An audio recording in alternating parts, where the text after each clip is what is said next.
Good afternoon, Good Shepherd, on this snowy March 9th, 2022. Just a few things today. I'm going to end with a meditation, one of my favorites. But in the meantime, a reminder that tonight begins the Lenten program, the Lenten soup, supper and program called To Transformation. Asset-based community development. We've been talking about this for quite some time. I learned from Kathy that there's a goodly number of folks that are signed up, and it will be starting this evening at 6 o'clock. 6 o'clock in the parish hall until 7:30.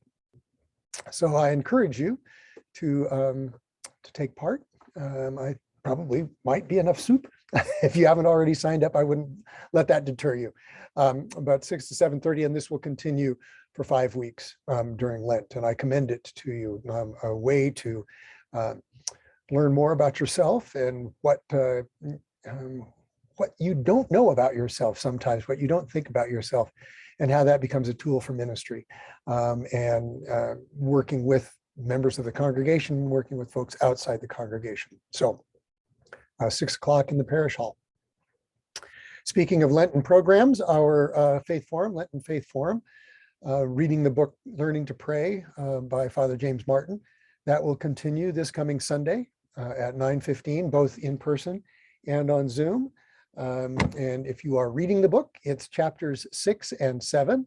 There is a link in last week's e-news, and we'll come out again tomorrow to the discussion guide that will have the questions that we may look at, we may not. Will depend on the nature of the conversation.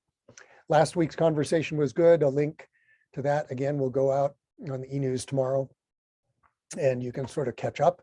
There was a lot of introductory material last week. This week, we really get into sort of the meat of the book. And so 5 chapters last week, but only 2 chapters this week, but about the same amount of reading. If you've got any questions, let me know. We still have books available. If you would like one, they'll be available there on Sunday morning, or I can set one aside for you at the church if you'd like to come by and pick one up.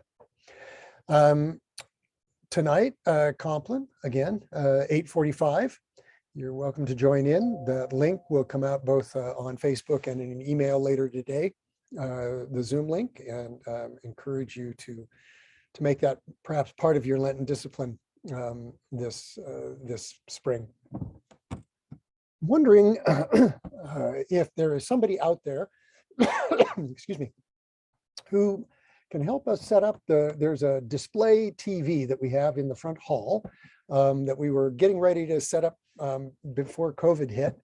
And then about the time we were able to get back in place, Dee Dee Atwood, who is our communications person, left. And so that TV is out there, and we would love to be able to use it to put up announcements and other kinds of things. If you're interested or have some expertise on how to look at that and help me figure out what to do with it, please let me know. I would love to hear from you. As I mentioned, I'm going to close today. There's not a lot. Church at 7:45 and 10:30, of course, this coming Sunday. But many of you know that I like an author by the name of Frederick Buechner. There we go. And he's written a number of books, but there are a couple of collections of meditations that he's written. And this one is from a book called Whistling in the Dark. And it is his description or his meditation on Lent. And I read it every year because I just find it so helpful in many ways. And so I offer it to you during this first week of Lent. He writes, "In many cultures, there is an ancient custom of giving 1/10 of each year's income to some holy use. For Christians, to observe the 40 days of Lent is to do the same thing with roughly 1/10 of each year's days. After being baptized by John in the River Jordan, Jesus went off alone into the wilderness, where he spent 40 days asking himself the question what it meant to be Jesus. During Lent, Christians are supposed to ask one way or another what it means to be themselves. If you had to bet everything you have on whether there is a God or whether there isn't. Which side would get your money and why? When you look at your face in the mirror, what do you see in it that you most like? And what do you see in it that you most deplore? If you had only one last message to leave to the handful of people who are most important to you, what would it be in 25 words or less? Of all the things you have done in your life, which is the one you would most like to undo? Which is the one that makes you happiest to remember? Is there any person in the world or any cause that, if circumstances called for it, you would be willing to die for? If this were the last day of your life, what would you do with it?